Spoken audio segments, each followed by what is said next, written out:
Rest. दोस्तों, इस किताब की थीम है why you get more done when you work less. यह बुक इस आम गलत फहमी को टारगेट करती है कि हम जितनी देर तक काम करेंगे हम उतना ही अधिक काम कर पाएंगे और पैसा कमा पाएंगे। यह बुक के अकॉर्डिंग सक्सेस अपने गोल्स को अचीव करना और अपने डेस्क पर एंडलेस टाइम तक पसीने के बारे में नहीं है। यह किसी काम को करने के सबसे अच्छे समय को खोजना, पर्याप्त आराम करना और अपनी क्रिएटिविटी को नर्चर करने के बारे में है। इस किताब के ऑथर एलेक्स सूजुंग किम पैंग, जो रेस्टफुल कंपनी के फाउंडर हैं, वो एक silicon valley based consultancy firm है जो ऑर्गेनाइजेशंस को टॉक्स और वर्कशॉप के थ्रू एक बेहतर वर्क लाइफ बैलेंस अचीव करने में मदद करती है। सिलिकॉन वैली के एक स्ट्रैटेजिस्ट की बर्नआउट को मिटाने के लिए गाइड के बारे में जाने। आइए दोस्तों, इस पॉइंट को डिटेल में समझते हैं। ओवरवर्क नया काम है दोस्तों। आज की दुनिया लगभग लिमिटलेस कनेक्टिविटी से बनी हुई है। जब आप ऑफिस में नहीं होते हैं तब भी आप अपने ईमेल अकाउंट से कुछ सेकंड भी अधिक दूर नहीं रह पाते हैं। यह पुरानी सोच है कि सफलता आपके डेस्क पर लंबे समय तक काम करने से आती है। इसे अपनाकर आप ऐसे वर्क कल्चर में शामिल हो जाते हैं जो बर्नआउट होने की पॉसिबिलिटी को बढ़ा देता है। तो यह बुक सिलिकॉन वैली के स्ट्रैटेजिस्ट एलेक्स सोजुंग किम पैंग के बारे में है। वर्षों तक अपनी लिमिट्स को पुश करने के बाद उन्होंने एक गैप लिया। कुछ महीनों के लिए आराम करने के बाद उन्हें समझ आया कि यह ब्रेक कोई सिर्फ लग्जरी नहीं था और वो पहले से कहीं अधिक गंभीरता के साथ काम कर पा रहे थे। इस इंसिडेंस ने उन्हें सोचने के लिए इंस्पायर किया कि एक अलग, हेल्दियर और समझदारी से भरा वर्क कल्चर कैसे दिखेगा। लेटेस्ट एम्पेरिकल साइंटिफिक एविडेंस के थ्रू उन्हें जवाब मिला कि यह रेस्ट, रिलैक्सेशन और रिकवरी से कुछ अधिक था। जल्दी शुरू करके अपनी क्रिएटिविटी को बढ़ाएं, फिर 4 घंटे काम करें। आइए इस पॉइंट को डिटेल में समझते हैं। दिन में 8 घंटे काम करना कभी कभी कम लगता है। यदि आप अगले न्यूयॉर्क टाइम बेस्ट सेलर बनना चाहते हैं तो निश्चित रूप से आपको एक लंबी शिफ्ट लेनी होगी, है ना दोस्तों? हम ऐसे ही तो सोचते हैं। खैर, ऐसा बिल्कुल है नहीं। वास्तव में इससे फर्क नहीं पड़ता है कि आप कितना काम करते हैं, फर्क पड़ता है कि आप कब काम करते हैं। हाँ दोस्तों, काम करने का सबसे अच्छा समय सुबह है। यदि आप वास्तव में अपने क्रिएटिव आउटपुट को बढ़ाना चाहते हैं तो आपको एक रूटीन की जरूरत होती है जो सुबह के घंटों में शुरू होती है दोस्तों। सुबह जल्दी सूरज उगने के समय काम करना आपके रास्ते में आने वाले रूटीन लाइफ की हलचल के बिना आपके काम को रिफ्लेक्ट करने के लिए एक रियली गुड स्पेस देता है। इसे स्टॉक एडम्स के एग्जाम्पल से समझे, जो दिलबर्ट कॉमिक स्ट्रिप के क्रिएटर हैं। वे पिछले 20 वर्षों से हर दिन सुबह 5 बजे उठ रहे हैं। पहले वे एक कप कॉफी पीते हैं और फिर प्रोटीन बार खाते हैं। यह परफेक्ट नाश्ता है उनके लिए। उन्हें अगले 4 घंटों की ड्राइंग, ईमेल का जवाब देना और एडमिनिस्ट्रेटिव कामों को करने के लिए यह नाश्ता तैयार कर देता है। उसके बाद उनकी क्रिएटिव एनर्जी खर्च हो जाती है, इसलिए वह वेट लिफ्ट करने के लिए जिम में जाते हैं। यह रूटीन उन्हें एक अच्छा रिटर्न देता है। दिलबर्ट को 65 देशों में 2000 न्यूज़पेपर में पब्लिश किया जाता है। एडम्स ने 5 कॉमिक बुक्स और 9 नॉन फिक्शन भी लिखे हैं और एक टीवी शो और एक फिल्म को प्रोड्यूस किया है। समझ सकते हैं दोस्तों कितना प्रोडक्टिविटी होता है ये। उनकी सफलता की कुंजी उन पहले 4 घंटों को जानबूझकर काम करने में खर्च करना है, फिर उसके बाद में कुछ समय प्लानिंग करने में निकालना है। ऐसा इसलिए है क्योंकि पूरे दिन के लिए आधे अधूरे मन से काम करने के कंपैरिजन में कम समय के लिए तेजी से काम करना अधिक इफेक्टिव होता है। यह आपके शौक को पूरा करने, टहलने जाने या बस झपकी लेने के लिए अधिक फ्री टाइम मिलना भी होता है दोस्तों। तो बर्लिन के एक म्यूजिक कॉन्जर्वेटरी के रिसर्चर इस नतीजे पर तब पहुंचे जब उन्होंने 1980 के दशक में स्टूडेंट्स की प्रैक्टिस की आदतों पर ध्यान दिया। सभी बेस्ट यंग म्यूजिशियन दिन में 4 घंटे प्रैक्टिस करते थे और अपने साथियों के कंपैरिजन में 1 घंटा अधिक सोते थे। एडम्स की तरह उन्होंने सुबह सबसे अधिक तीव्रता से काम किया। उसके बाद उन्होंने शाम को नहाकर कुछ हल्का प्रैक्टिस किया। आप इस इंसाइट को अपने बिहेवियर में भी ला सकते हैं दोस्तों। भले ही आपके पास अपनी इच्छा के अकॉर्डिंग जॉब को फ्लेक्सिबिलिटी से करने का समय ना हो, बस ये इंश्योर करें कि आप सुबह अपने काम पर पूरी तरीके से फोकस्ड हो और रिफ्रेश होने के लिए दोपहर के भोजन के समय ब्रेक लें। मिड डे नैप या लंबी सैर पर जाकर आप अपनी क्रिएटिव बैटरी को रिचार्ज कर सकते हैं।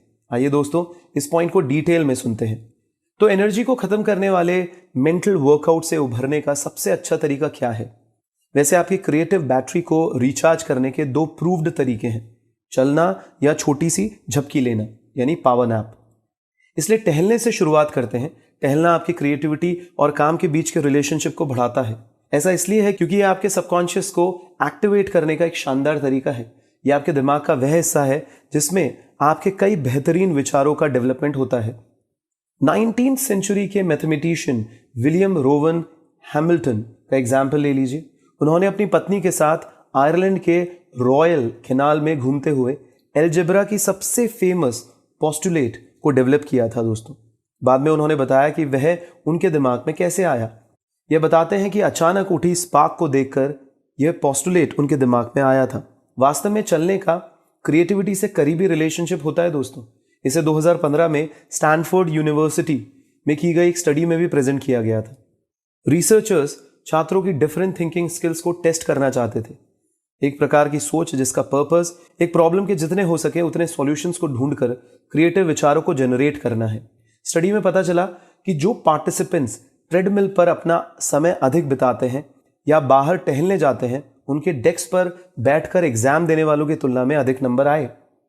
ग्रे सेल को फिर से रिचार्ज करने का एक और शानदार तरीका दोपहर में नैप लेना है। एक क्विक नैप लेना सिर्फ फिजिकली आरामदायक नहीं होता दोस्तों, बल्कि ये जानकारी को बनाए रखने और इमोशनल कंट्रोल को बढ़ावा देने में भी मदद करता है।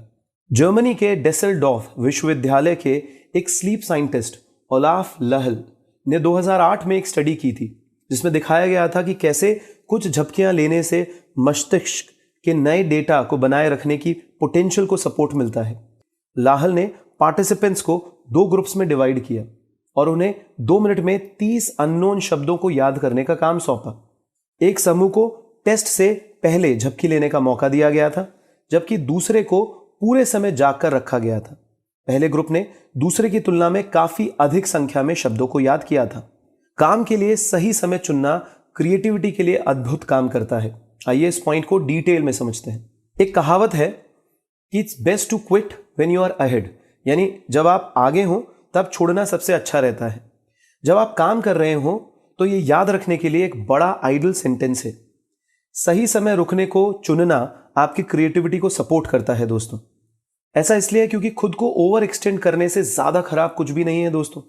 यदि आपने अपनी स्क्रिप्ट में सिर्फ एक शानदार दृश्य को प्रेजेंट किया है तो अगले सीन में इसे टॉप पर लाने का प्रयास ना करें। अगली लाइन आधी अधूरी छोड़ दें और कल वापस आ जाएं। कौन जानता है कि आपका सबकॉन्शियस माइंड कब तक आपके साथ देगा। यह विशेष रूप से तब इंपॉर्टेंट है जब आप एक नए आइडिया के साथ आते हैं। इसे राइटर अर्नेस्ट हेमिंगवे के एग्जाम्पल से समझते हैं। वो अश्योर्ड थे कि थोड़ा रुक कर सोचना क्रिएटिविटी को जन्म देता है और यह क्रिएटिव काम की कुंजी भी है। उभरते लेखकों के लिए उनकी सलाह थी, हमेशा तब रुकें जब आपको पता हो कि आगे क्या होने जा रहा है।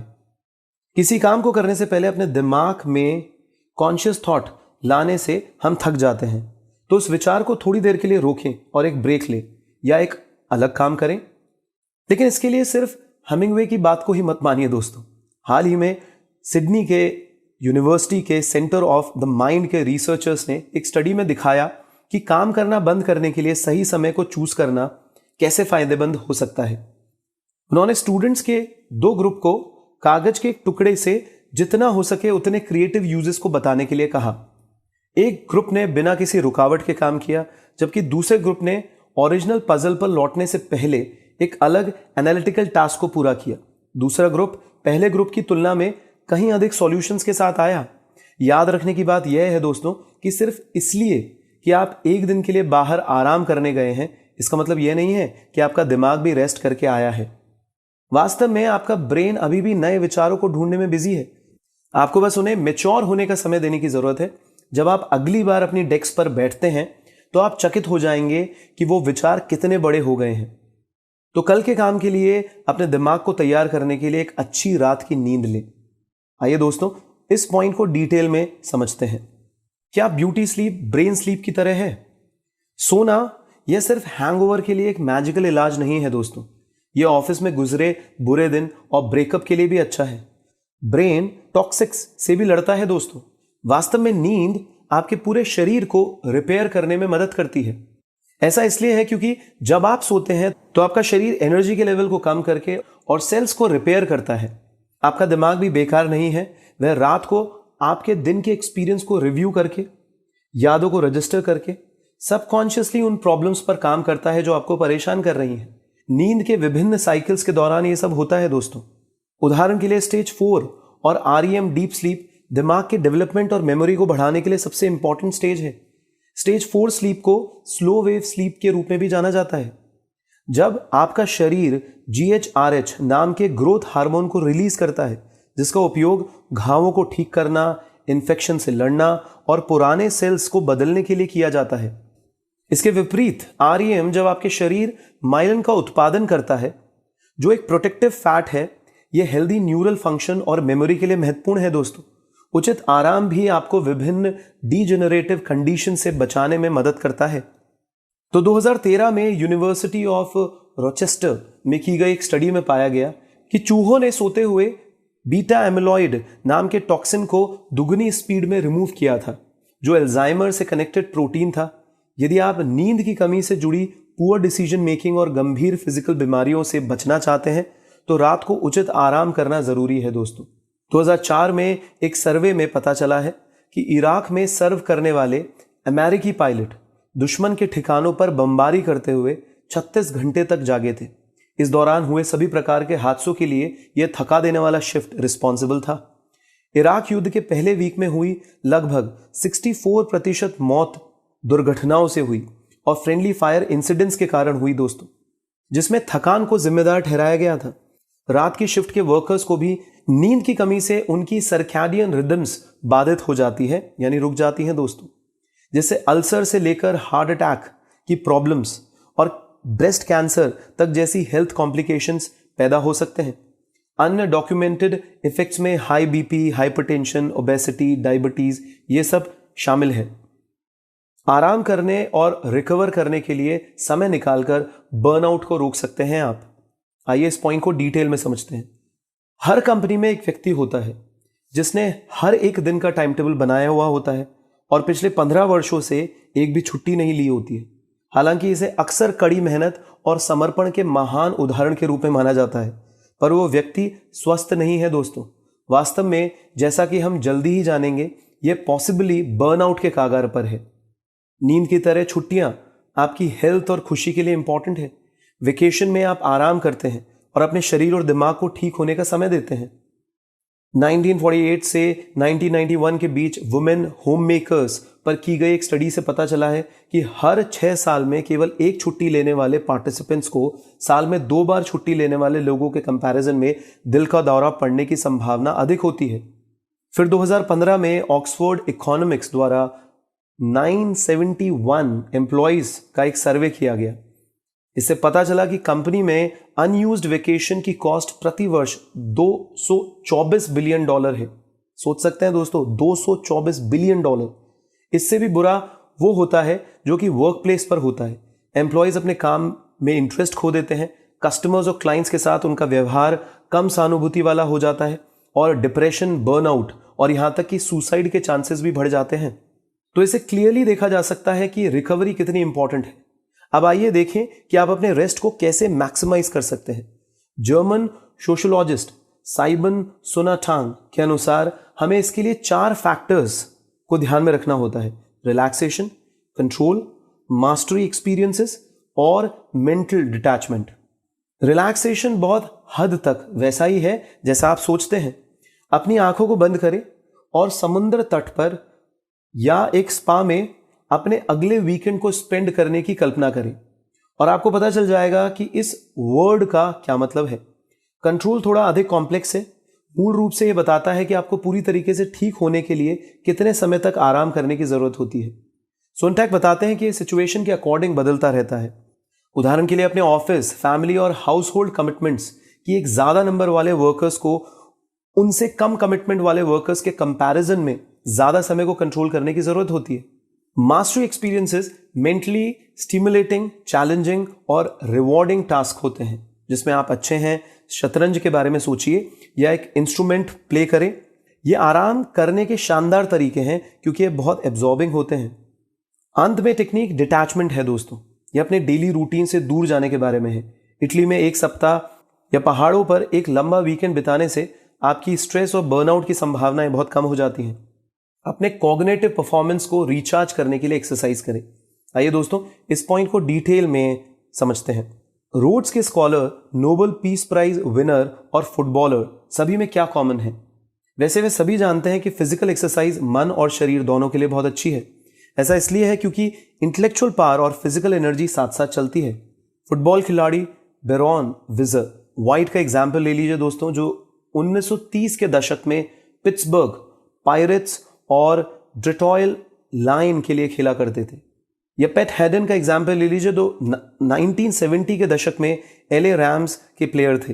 या मेरॉन रोले का एग्जाम्पल ले लीजिए, जो टेनेसी टाइटंस और द पिट्सबर्ग स्टेलर्स के लिए 2010 से 2012 के बीच खेला करते थे। किसी भी खिलाड़ी का एग्जाम्पल ले लीजिए दोस्तों, ये तीनों ही रोड्स के स्कॉलर्स थे।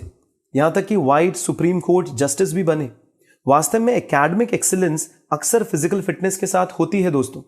मैरी क्यूरी एक वैज्ञानिक थी जिन्होंने 1903 में पीस के लिए नोबेल पुरस्कार को शेयर किया और 1911 में केमिस्ट्री के लिए अपना खुद का नोबेल पुरस्कार भी जीता। उन्होंने अपने हनीमून पर अपने पति के साथ बाइक पर फ्रांस की यात्रा की थी। खेल आपके मेंटल हेल्थ के लिए बहुत अच्छे होते हैं दोस्तों। यह कुछ ऐसा होता है जो नेल्सन मंडेला को सबसे बेहतरीन तरीके से पता था। 1962 में रोबेन आइलैंड पर रंगभेदी सरकार के द्वारा कैद किए जाने के बाद उन्होंने एक बॉक्सर के स्ट्रिक्ट डेली रूटीन को बनाए रखा। 1988 में अपनी रिहाई तक हर दिन 100 पुशअप्स, 200 सिटअप्स पूरा करने के साथ साथ रोज 45 मिनट तक वो दौड़ते भी थे। यह वह रूटीन था जिसने मंडेला को सरकार के मेंटली ब्रेक करने के गोल को हासिल करने से रोका। जैसे कि उन्होंने कहा, जब मैं अच्छी फिजिकल कंडीशन में था तो मैंने बेहतर काम किया और अधिक क्लियर तरीके से सोचा। एक्सरसाइज और कॉग्निटिव परफॉर्मेंस के बीच गहरा संबंध कई बार साबित हो चुका है दोस्तों।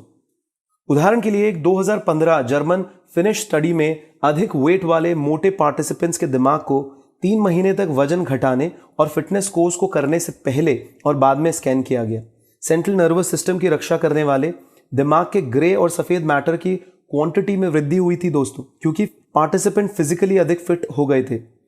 वैज्ञानिकों ने यह भी पाया कि एक्सरसाइज शरीर के न्यूरोट्रोफिन को प्रोड्यूस करने में मदद करती है। यह प्रोटीन न्यूरॉन को बढ़ाने और बनाने के लिए इंपॉर्टेंट है।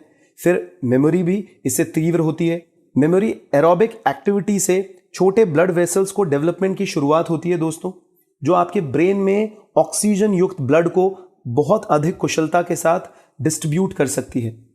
तो ये अच्छी खबर है। 2012 की एक स्टडी में पाया गया है कि जैसे जैसे आपकी मैक्सिमम ऑक्सीजन कैपेसिटी बढ़ती है वैसे वैसे आपकी मेमोरी भी बढ़ती है। तो अंत में अपने पसंदीदा शौक के साथ वक्त गुजारें। आइए दोस्तों, इस पॉइंट को डिटेल में सुनते हैं। तो दोस्तों, क्या आप जानते हैं कि विंस्टन चर्चिल को तब पेंटिंग करना पसंद था जब वे दुनिया के भाग्य को डिसाइड कर रहे थे। शारीरिक एक्सरसाइज की तरह आर्ट भी एक प्रकार का डीप प्ले है दोस्तों। साथ ही साथ यह आपकी क्रिएटिविटी को नर्चर करने का एक क्लियर तरीका है। तो डीप प्ले आखिर होता क्या है, आइए समझते हैं। खैर, ये बेसिकली एक एक्टिविटी है जो आपको मेंटली एब्जॉर्ब कर सकती है, आपकी स्किल के लिए एक नया लेवल प्रोवाइड कराती है और आपको डीप सैटिस्फैक्शन देने के साथ साथ आपको आपके पास्ट के साथ कनेक्ट भी कराती है। चर्चिल के लिए यह ऑयल पेंटिंग थी, विशेष रूप से लैंडस्केप और सी बीचेस की पेंटिंग। जिससे वह सबसे ज्यादा प्यार करते थे वो था खाली कैनवस के सामने बैठना। अपनी पुस्तक painting as a pastime में उन्होंने लिखा है कि उन्हें ऐसी किसी दूसरी एक्टिविटी के बारे में नहीं पता था जो पूरी तरीके से मन को ऑब्जर्व कर सकती है एक्सेप्ट पेंटिंग। डीप प्ले कमजोर सिचुएशन में आपकी मौजूदा ऑब्जर्वेशन स्ट्रैटेजी और प्रॉब्लम सॉल्विंग स्किल को टेस्ट करने का एक तरीका है। अनसरप्राइजिंगली चर्चिल ने पेंटिंग को मिलिट्री स्ट्रैटेजी के साथ कंपेयर किया। उन्होंने दावा किया कि यह एक लड़ाई लड़ने की तरह है, लेकिन डीप प्ले भी राहत प्रोवाइड कराता है दोस्तों। यह काम करने की तरह ही सैटिस्फाइंग है दोस्तों, लेकिन इसमें थकान कम होती है। इसका मतलब है कि आप वास्तव में छोटी छोटी डिटेल्स का आनंद ले सकते हैं। उदाहरण के लिए चर्चिल को रंगों के पैटर्न से प्यार था। वो ट्यूब्स से पेंट को बाहर निकालने का बहुत आनंद लेते थे। तो फर्स्ट वर्ल्ड वॉर के दूसरे वर्ष यानी 1915 में चर्चिल ने पेंटिंग का काम शुरू किया। इसके तुरंत बाद तुर्की के गैलीपोली पर मित्र देशों के हमले का ऑर्डर दिया गया। यह एक ऐसा डिसीजन था जिसके कारण विनाशकारी नुकसान हुआ और उसने चर्चिल के पूरे करियर को खतरे में डाल दिया था। उन्होंने बाद में कहा, पेंटिंग ने मुझे बचाया था। उस समय मैं अपने लोएस्ट मेंटल लेवल पे था। पेंटिंग ने गहरे पर्सनल और पॉलिटिकल संकट वाले मूवमेंट्स में एक हीलिंग प्रोसेस की तरह काम किया था उनकी जिंदगी में। हो सकता है पेंटिंग आपके लिए ना हो दोस्तों, लेकिन बहुत सारी अन्य एक्टिविटीज हैं, क्रिएटिव एक्टिविटीज, जो उसी तरीके से आपको लाभ पहुंचा सकती है जैसे विंस्टन चर्चिल को पेंटिंग ने पहुंचाया। तो आप चेस खेल सकते हैं, पहाड़ पर चढ़ाई कर सकते हैं या खाना बना सकते हैं। जो कोई भी एक्टिविटी आपको रिवॉर्डिंग लगती है वही आपके लिए अच्छी है। तो दोस्तों, काम और आराम खुशी के यिन और यांग हैं, जिन्हें कभी कभी ओवरवर्क के कल्चर में भुला दिया जाता है। लेकिन ठीक होने और रिकवर करने के लिए समय निकालना एक प्रोडक्टिव और समृद्ध जीवन के लिए जरूरी है। रात को अच्छी नींद लेना, नियमित एक्सरसाइज करना, दोपहर को झपकी लेना और हॉलिडेज आपकी क्रिएटिविटी को बढ़ाती है और आपको सफलता के लिए तैयार करती है। धन्यवाद दोस्तों। अगर आपको ये समरी पसंद आई है तो इसको लाइक करें, इस पर कमेंट करें, अपने जानकारों के बीच इसे अवश्य शेयर करें और हमारे उड़ान एनजीओ चैनल को सब्सक्राइब करें। दोस्तों, आप हमारी समरीज को किताबी कीड़े ऐप पर भी सुन सकते हैं। हम इन समरीज के साथ एक्शन टिप्स भी अपनी ऐप पे जल्द ही लॉन्च करने जा रहे हैं। वो एक्शंस आपको क्लियरली बताएंगे कि इन बुक्स को अपनी लाइफ में कैसे आप लगाएं और स्टेप बाय स्टेप अच्छी हैबिट्स कैसे डेवलप की जाए। अगर आप इस किताब को खरीदना चाहते हैं तो इस वीडियो के डिस्क्रिप्शन में दिए गए लिंक पर क्लिक करके आप इन किताबों को खरीद भी सकते हैं। दोस्तों, हमारी टीम चाहती है कि आप लोग चैंपियन बने। इसी मिशन के साथ आपके लिए हम दिन रात काम कर रहे हैं। पर यह ध्यान रखिए कि केवल शब्दों से मोटिवेट होकर ही आप अपने गोल्स तक नहीं पहुंच पाते हैं दोस्तों, बल्कि हमें अपनी लर्निंग्स को एक्शन में डालना आना चाहिए। इसलिए हम आपके लिए प्रैक्टिकल एक्सपीरियंसेस से भरी कई सारी वर्कशॉप्स लगातार पूरे भारतवर्ष और भारत के बाहर भी ऑर्गेनाइज करते रहते हैं। इन वर्कशॉप्स में आप मेरे थ्रू यानी आदि गुरुदास के थ्रू आप public speaking, communication skills, neuro linguistic programming, career counselling, international coaching techniques और लीडरशिप जैसे कई लाइफ ट्रांसफॉर्मेशन टॉपिक्स को सीखकर अपने गोल्स को और तेजी से हासिल कर सकते हैं। तो अधिक जानकारी पाने के लिए, हमारी वर्कशॉप के बारे में और जानने के लिए हमें आज ही 9829644744 या 9024101644 पर कॉल करें। धन्यवाद।